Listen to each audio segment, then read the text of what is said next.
Live from the Big Beefy Man Cave in New Bedford, Massachusetts. This is the YouTube channel vlog show in which video games, flash game show gameplays, along with sports and wrestling news are the norm. This is the YouTube channel vlog show of positivity, good times, and fun. This is Eric Lima Shenanigans of 1977. And now, here's the host of the show, the perpetrator of these shenanigans, Big Beefy E himself, Mr. Eric M. Lima. Thank you very much, Mr. Announcer, for that lovely intro. Well, hello there, ladies and gentlemen, boys and girls. You're watching yet another episode of Eric Lima Shenanigans of 1977. This is episode 214 of the show, the final episode for tonight. As you know, I've done one episode before, The Joker's Wild. Check it out if you can. As we know, we are nearing Ring of Honor Final Battle. And as you know, a lot of matches are going to be happening at Ring of Honor Final Battle. AEW's been helping doing that. So this is the first AEW Dynamite of December of 2022. And just some huge Red Sox news. Being a Red Sox fan, I figured I would give you the news out there. The Red Sox did find a closer. Kenley Jensen will be coming to Boston for next season on a 2-year, $32 million deal. Meanwhile, in a shocking move, a move I did not expect, the Red Sox signed an outfielder from Japan, a Japanese outfielder, not a pitcher this time, but an outfielder from Japan. A gentleman by the name of Masataka Yoshida, who's probably one of the best hitters in the Japanese league, to a 5-year, $90 million deal. So this is going to be very interesting. He doesn't hit for power. I think he hits more for average, I do believe. So, so I am just a little bit of a... So there is that.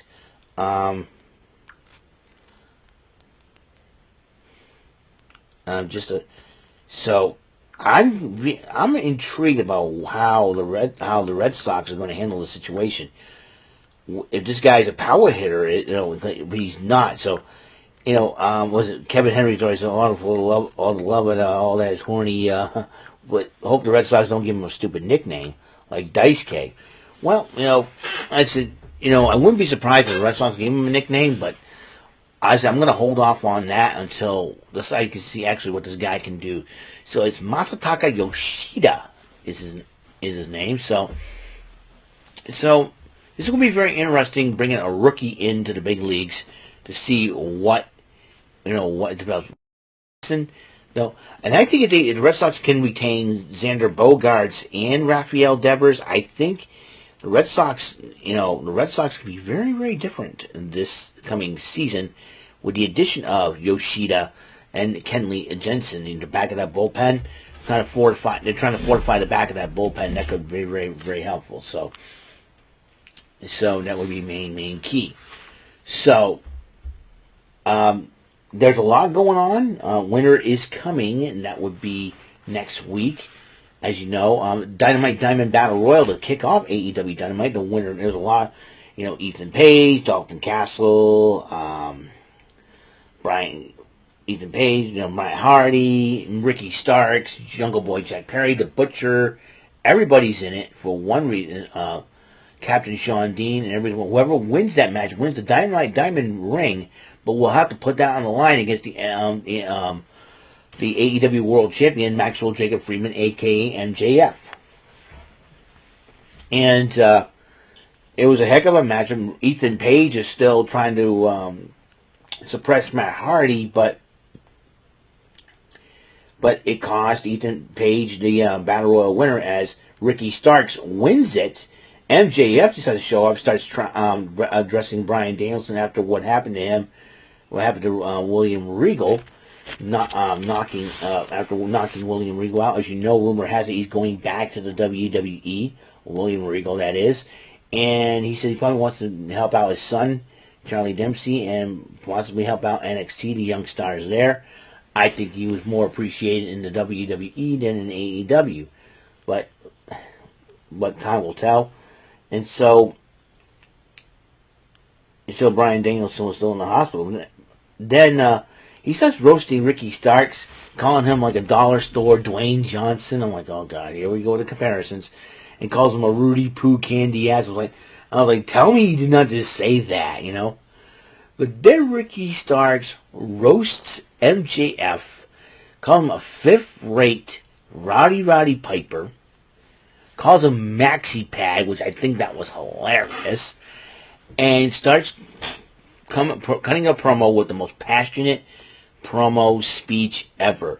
I say Ricky, as much as a lot of people want to see MJF retain the title, Ricky Starks, I think you give Ricky Starks a few more chances. I think he'll be world champion as well. Absolute Ricky Starks has been working his butt off, and he was getting sick. And you know what? You put the title off MJF, that's where the bidding war will start. It could begin a little earlier. You know, you never know what's going to happen. But MJF, Ricky Starks, it's going to be a rivalry.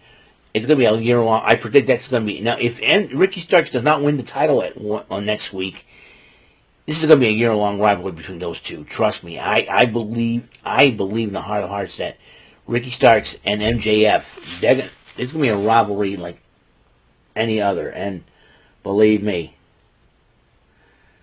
after what Ricky Starks said to MJF, I was like, yep, I'm definitely Ricky is absolute, you know.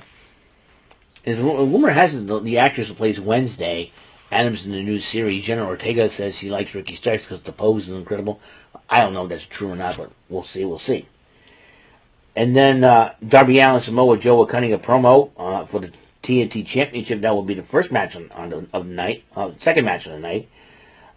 John Moxley cut a promo on Hangman and Alan Page. He says he likes this new Alan Page that just decided to rather talk with his fists and all that. And then the TNT title happened between Samoa Joe and Darby Allin. Darby Allin, this guy cannot quit. No wonder why Gigi Dolan wasn't once married to him, because the guy has got a heart, resiliency, and just, you know, I don't know where it went wrong with the marriage, but I have to admit something right now, though. I have to applaud Darby Allin for giving it all he's got. But once the Coquina Clutch was snared in, that was it. Darby Allin was out. Samoa Joe retains the title, but Darby Allin gets back up and gets in Joe's face after the matchup. Samoa Joe headbutts him and then grabs the skateboard, puts it wheels up, and drives Darby Allin via muscle buster on the skateboard. But then Samoa Joe is about to do more damage, but then Wardlow comes out. To stop him, to do more further damage. And then Tony Schiavone interviewed Orange Cassidy and Kip Sabian. And Kip Sabian was in that battle royal. After what happened to me, you think I'm going to fight you now? Is it okay? Fine, whatever, you know. So the All Atlantic title will be on the line this Friday night on Rampage, as Darby Allin will defend it against somebody that Kip Sabian chooses. Will he choose Miro? We have not seen Miro in quite a while. Miro has been the best man for Kip Sabian. We'll find out if that storyline will stick. Well, and that's Tony Schiavone interviewing both Cassidy and Sabian. Claudio Castagnoli and Wheeler Yuta took on Jake Hager and Daniel Garcia at the Jericho Appreciation Society. Sammy Guevara was at ringside, and so John Moxley made sure that, you know. And then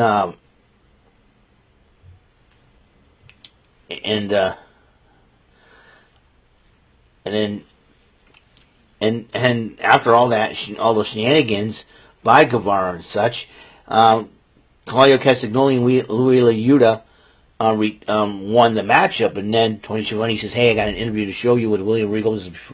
You know, talked about what happened at Full Gear. This is why, you know, I showed them why they don't need me, and they can teach Willie Yuta. You know, guys, it's been real. It's been emotional. And then John Moxley said, "You know what? We're stronger than ever. We're here. We are one. We're going to put professional wrestling back on the map." These two guys are going to get their titles, and they're stronger than ever. Jericho Appreciation Society, be on the lookout. Ring of Honor Final Battle. And the House of Black decided to promo on AEW. Malachi Black, more specifically, saying that there's a lot of immaturity in the AEW locker room, and that's why I think they're cleaning house. Well, let's hope that's the case. And then Tony Schiavone sit down and interview with Jamie Hayter, and then the Regina D1 Wave Championship was brought up as Hikaru Shida defends that title against the Bunny, and Jamie Hayter goes, okay, whoever wins the match will face me for the AEW Women's World Championship. Okay, so that means one of those two ladies can get a shot at the title. Then there's a women's trios match. A former Baddie member, Kiera Hogan, teamed up with Sky Blue and Madison Rayne against Jay Cargill and the Baddies. That would be Red Velvet and Layla Gray. And Jay Cargill and the Baddies won that matchup. And then Tony Schiavone decided to interview Saraya, but then Britt Baker interrupts her and says, you know what, here you go. Here's a ticket. Me and Jamie Hayter will be partners, and we'll get you and find a partner. And then Saraya goes, fine, I'll get myself a partner then. Then the main event, the Acclaimed defending the AEW Tag Team titles against the Ring of Honor, IWGP, and AAA Tag Team Champions FTR, Dax Harwood, Cash Wheeler, formerly known as the Revival, Scott Dawson, and Dash Wheeler. And it was a heck of a matchup. The Acclaim did retain the titles, and then Billy Gunn helped up FTR, and then they all scissored together, had great sportsmanship, and the Guns clapped and said congratulations. Hey, but they mocking FTR, saying legacy bye bye. Wait a minute, there's something in the stockings, and they had a card that was sent in red, and they said the Briscoes would challenge them for the Ring of Honor Tag Team titles in a double dog collar match at Final Battle. Will FTR accept the challenge? Well, we'll find out this Friday night on Rampage if they were able to accept the challenge. So far, the card looks like this. The Ring of Honor World title on the line. Chris Jericho against Claudio Castagnoli. If Castagnoli loses, he has to join the Jericho Appreciation Society. The television title will be also on the line as Samoa Joe will defend that title against Juice Robinson. Then there's the Ring of Honor 6-man tag team titles will be on the line as Dalton Castle and the boys defend those titles against the Embassies, Gates of Agony, and Brian Cage. The Ring of Honor World Women's Championship on the line, Mercedes Martinez defends against Athena. And then Shane Taylor Promotions as Shane Taylor teams up with J.D. Griffey against Swerve and Glory. It's Keith Lee and Swerve Strickland on grudge match there. And the Pure title will also be on the line. Daniel Garcia will defend against Wheeler Yuta. And if this match happens, it would if FTR accepts the challenge, it would be the FTR defending the Ring of Honor Tag Team titles against the Briscoes in a double dog collar match if that match goes down.